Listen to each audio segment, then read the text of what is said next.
What's going on, guys? It's your boy Scrub here, back again with another video. Today we're going to be doing some spooky, scary story time, so sit back, relax, and enjoy, and press the like button.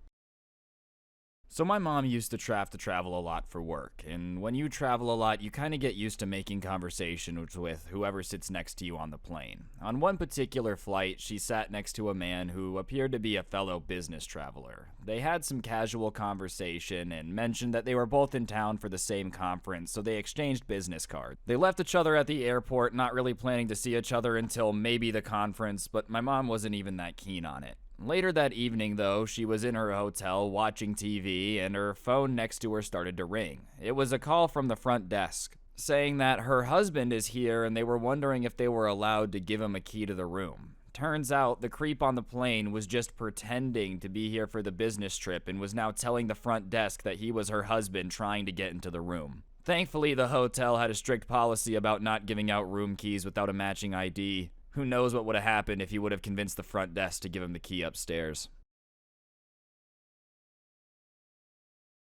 I was traveling out of the country right after finishing up a huge 5-day work event where I had about 10 hours of sleep total during the 5 days. I ended up getting to this motel, which was kind of run down, and the carpet and blankets were damp, but I was so exhausted I didn't even think about it. The second my head hit the pillow, I fell asleep pretty much immediately at like 8 p.m. local time.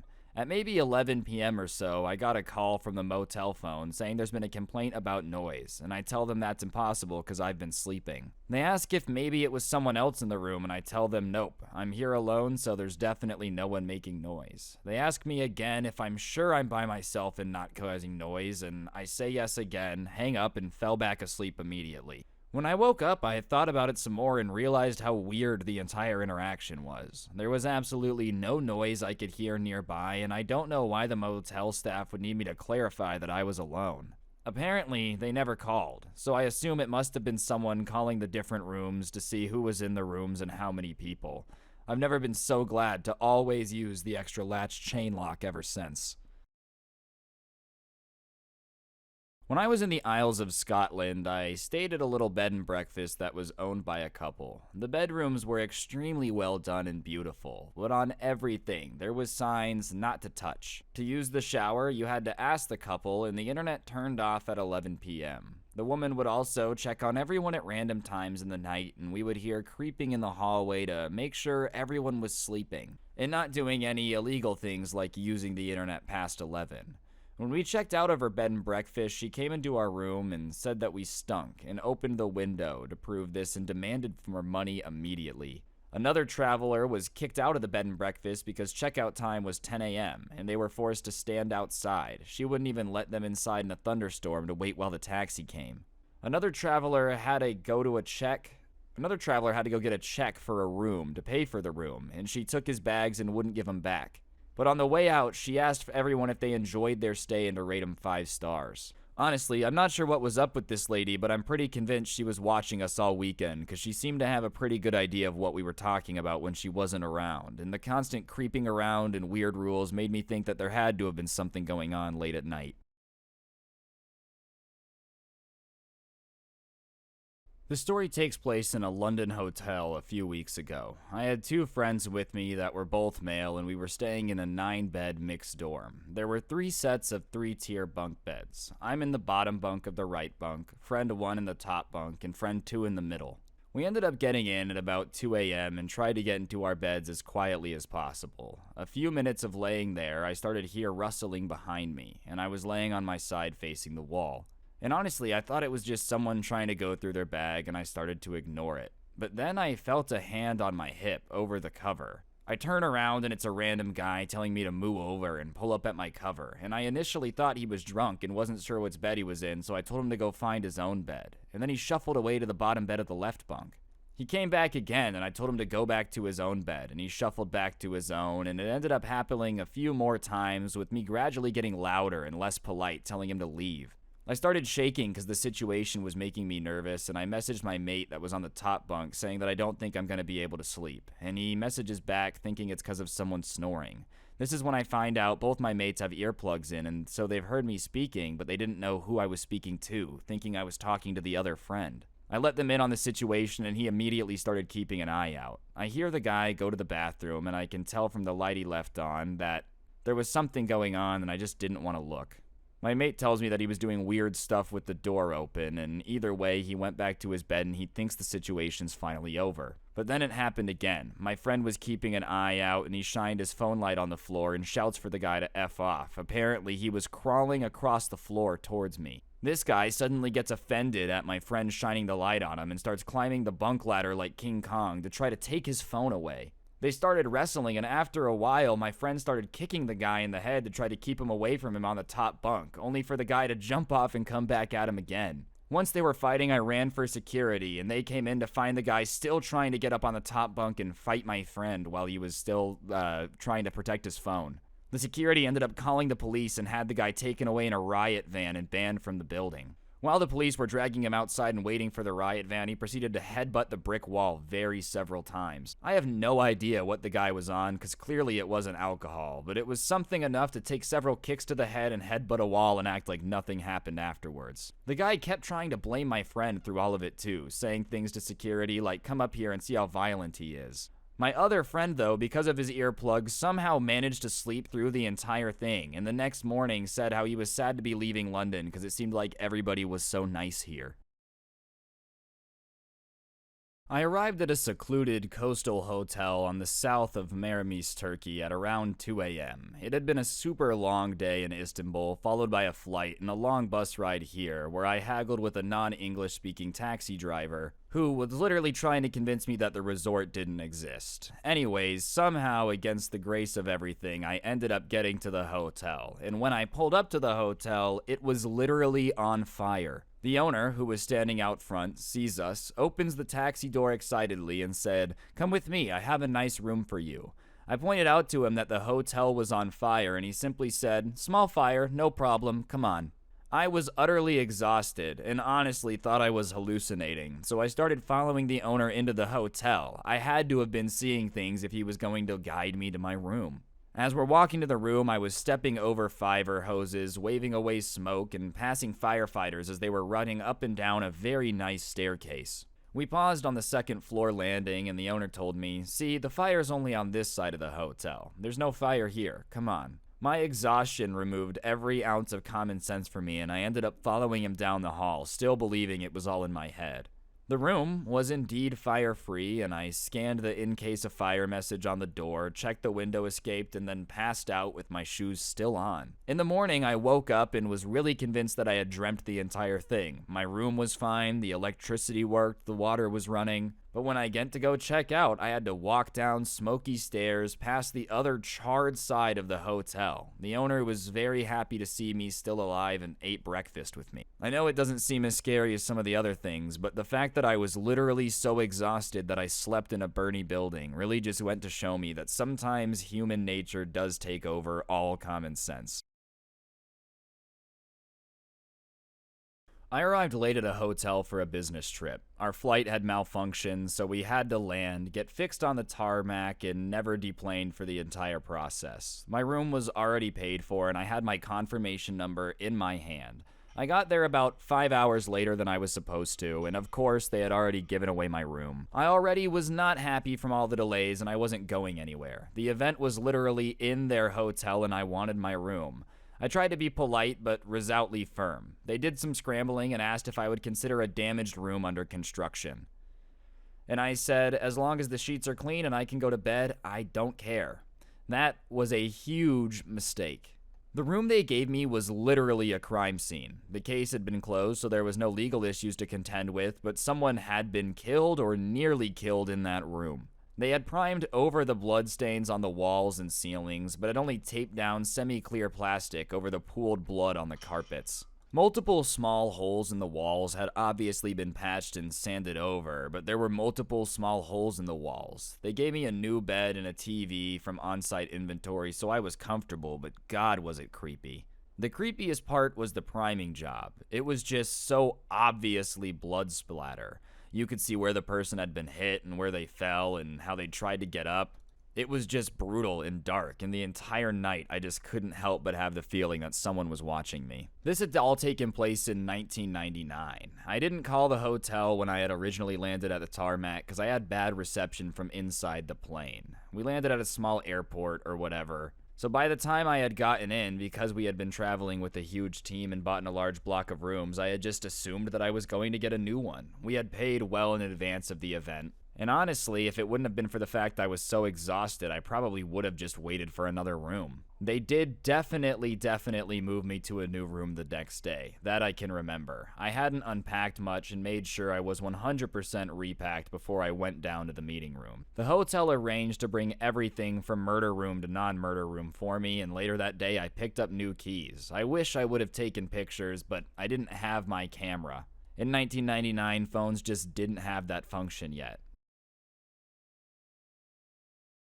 When I was 12, I was staying in a motel with my mom on a road trip. We were in the middle of nowhere, Texas, and the motel had a decent rating in our guidebook and was pretty cheap, so we decided to take a risk and go for it. In the middle of the night, the owner knocked on the door and told us that we had to leave because he wanted the room for somebody else. My mom was outside arguing with him while I was gathering our things, and I was terrified because I heard him start yelling. When I looked out the window, I saw about half a dozen bikers in vests appear out of nowhere and start confronting the owner. My mom came inside quickly, and we watched them harassing the guy, saying things like, "She paid to be here, and you're gonna let her stay tonight, and we don't want to hear that ever again." And the owner was just constantly backing down, saying things like, "I don't want any trouble, I don't want any trouble." Everybody left fairly quickly, and we didn't hear about anything the next day at checkout. We weren't able to sleep very well after that because we were so shook up, but it was better than getting in the car again. I'm still not too sure why this guy wanted me and my mom out of the room so desperately bad at 2 in the morning, but as weird as it sounds, I'll always be grateful for that biker gang for being there. I've been running Postmates here for a while now, and I can guarantee that rural areas do not have a monopoly on bizarre and creepy stuff that people see while delivering. I thought I would share a story that I saw on my job. For clarity, I live in Las Vegas, Nevada, in a suburb on the outskirts of the city, and I deliver around there, Summerlin, North Las Vegas, and in the inner city near downtown. I work the night shift often because there's a lot less competition for offers. The first thing you'll notice if you hang out in the outskirts of Vegas is that at all unconventional hours, there's plenty of beat-up cars that are sitting around at every dead end directly facing the desert. If you don't believe me, just go to one of the roads in these residential areas near or after nightfall, and you'll always see at least one of them, just sitting there with no reason. They're never there in the daytime, and they're always facing away from the desert towards the city. Some of them I've seen idling from time to time, and to this day I've never met anyone who's able to tell me what those cars are doing there or who they belong to. One time, I was delivering McDonald's to an apartment complex and accidentally ended up on the wrong floor, and a middle-aged guy, one of the types that looks really tough without you really being able to tell why, answered the door. He took one look at me and said, "Is it done?" I thought he meant the food delivery, so I was like, "Yeah, here you go," and gestured towards the burger bag. "So the proof's in there? Surprised the mess isn't leaked." At this point, I was weirded out enough to realize that I probably wasn't at the right place and glanced at my phone and put 2 and 2 together and knew I was at the wrong address. I promptly turned around and bolted without saying anything. I suppose I'm lucky that there were some other people walking around at the time, because if they weren't there, I would have suggested and suspected that I would have been shot before I got to the car. A different story. I was out one time early in the morning at about 1:15, coming back from a delivery in the lots near Lone Mountain. There's a lot of large abandoned dirt fields which are out there, separate to the gigantic. All of a sudden, I saw a huge blaze of light in the middle of one of the fields. I pulled over to see what it was, and it turned out that there was a huge SUV on fire. No one was around, it was just me and the burning car, so I decided to call 911 and report it. I told the responder what was happening and the location of the lot, and he said, "This isn't a number for prank calls. Tell your friends to knock this crap off. It's been long enough," and hung up. I was baffled as to what this reaction was about, but I decided to keep moving. Exactly 4 months later, I'm coming back to the same delivery along the same route, and I once again see the burning SUV in the same position. Check the time, and sure enough, it was 1:15. I mentioned that later to my mom that this happened, and she was surprised, saying that she'd seen a van burning in a late lot at night 10 years ago, and at the same time, when she called, they kept saying to stop prank calling them. Suffice to say, I avoid that route every time of day now. One Sunday afternoon, I took a large delivery from a natural smoothie place to one of the giant houses near the edge. For those unfamiliar with how Vegas works, there's a lot of really rich, well-connected people near the edge of town. I don't remember what the place looked like, but I know it was basically a mansion. A young woman in her early 20s opened the door. She was very attractive and wearing a white dress. As much as she was attractive, there was also something unsettlingly off about her. She smiled and asked if I could put the delivery bag in the kitchen. I followed her into the house and noticed everything was bright, clean, polished. The kitchen was a little ways into the house and it adjoined the living room. And in the living room were 2 white couches. One of them was empty and the other one contained 5 women, all unbelievably beautiful and wearing the same dress. I set the bag on the kitchen counter and turned to the woman who greeted me at the door to get the all clear. I found her staring at me, smiling. "Do you want to sit on the couch?" she said. And as she said it, I remember starting to feel weird. Almost as if she was brainwashing me. Something was forcing me to want to sit on the couch. After that, I don't really recall anything. My next memory is driving down Charleston Boulevard several hours later. I didn't feel any different, but that night I did notice there was an odd bruise on my neck with a tiny skin blemish. I didn't have anything there before. Months later, the bruise is gone, but I still have the blemish. As weird as it sounds, I've tried to go back to that house and revisit on several occasions, but I legitimately cannot remember anything about where it's located, and I've never been able to find it again. A few months back, around 10 p.m., I got a ping for a restaurant that was miles from where I was, which usually signifies that it's an order that no one wants to take. It looked like an easy pickup and drop off, so I was a bit confused why no one wanted to take it, but I take every order that comes my way, so I accepted it. The pickup was at this little diner in Decatur Boulevard, which looked like it had been there since the 80s. I was in and out of there, and nothing really seemed problematic or off. The drop-off was close nearby on a street filled with ancient, sprawling one-story homes. It was a decaying house with a bunch of dead trees in the yard, and it looked like no one had taken care of it for decades. Granted, that's pretty normal for the older districts of Vegas, but the strangest thing was that the lots on either side of it had been completely razed. There had been houses there once, that much was clear, but not anymore. There was nothing like that anywhere else on the street.